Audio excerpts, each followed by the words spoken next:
बिस्मिल्लाहिर्रहमानिर्रहीम। अगर दीनी उलूम को हम देखें तो दीनी उलूम से ही निकलने वाले आज के मुरवजा तमाम उलूम हैं।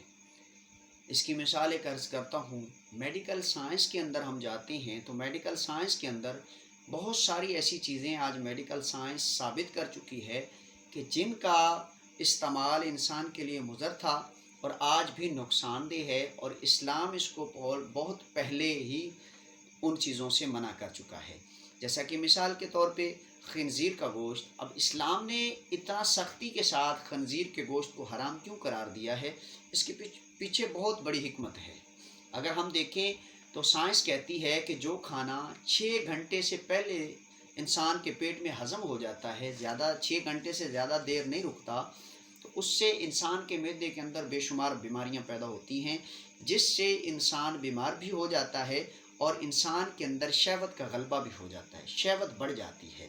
अब ये जो खंजीर का गोश्त है, मेडिकल साइंस आज के दौर की ये कहती है कि खंजीर का गोश्त 3 घंटे के बाद हज़म होना शुरू हो जाता है और 3 से 4 घंटे के अंदर अंदर हज़म हो जाता है, और इस वजह से शरीयत ने इसको हराम करार दे दिया है कि ये जितना जल्दी हज़म होता है, और खंजीर के गोश्त के अंदर जो ख़ासियात होती हैं, अगर कोई गोश्त खाएगा तो वही शामिल उसकी इंसान के अंदर भी वो चीज़ें आ जाएंगी। और इसी तरह मेडिकल साइंस के अंदर और भी बहुत सारी ऐसी चीज़ें हैं जिनको साइंस साबित कर चुकी है कि अगर हम इस तरह करें तो उस नुकसान से बचा जा सकता है। जैसा कि मसा है, अगर हम 5 वक़्त का वज़ू करते हैं नमाज़ पढ़ने के लिए, तो हमारी गर्दन से ख़ास किस्म का साइंस कहती है कि एक मवाद निकलता है।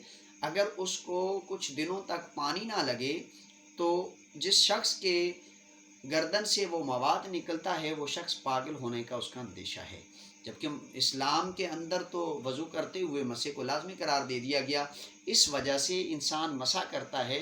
तो मुसलमानों के अंदर आपने देखा होगा, एक डॉक्टर का ये कॉल था कि यूरोपियन कंट्रीज़ के अंदर पागल खाने बहुत ज़्यादा हैं, जबकि पाकिस्तान के अंदर ना होने के बराबर हैं। इसकी एक वजह ये भी है कि हम उस सुन्नत पर अमल करते हैं, उस चीज़ पर अमल करते हैं जिस तरह हम बहुत सारी बीमारियों से बच जाते हैं। अगरचे हम नहीं जानते कि ये गलत थी, लेकिन हम इस्लाम के कहने पर उस पर अमल करते हैं तो बच जाते हैं। जैसा कि इस्लाम ने 3 औकात ऐसे, 3 वक़्त ऐसे बताए हैं कि जिसमें ज़मीन पर सजदा करने को मना किया है।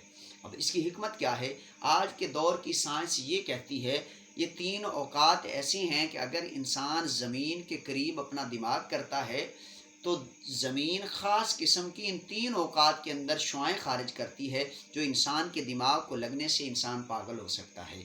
और अगर इन 3 औकात के अंदर एहतियातन इंसान ज़मीन के करीब अपना चेहरा ना करे और अपना दिमाग ना करे तो उस नुकसान से बचा जा सकता है। जबकि इस्लाम ने आज से 1400 साल पहले हमें बता दिया कि इन 3 वक्तों के अंदर, जब सूरज निकल रहा हो, जब सूरज ग़ुरूब हो, जब सूरज बिल्कुल ऐन सर के ऊपर हो, जिसको ज़वाल का टाइम कहा जाता है, तो इन 3 वक्तों के अंदर हम सजदा नहीं कर सकते।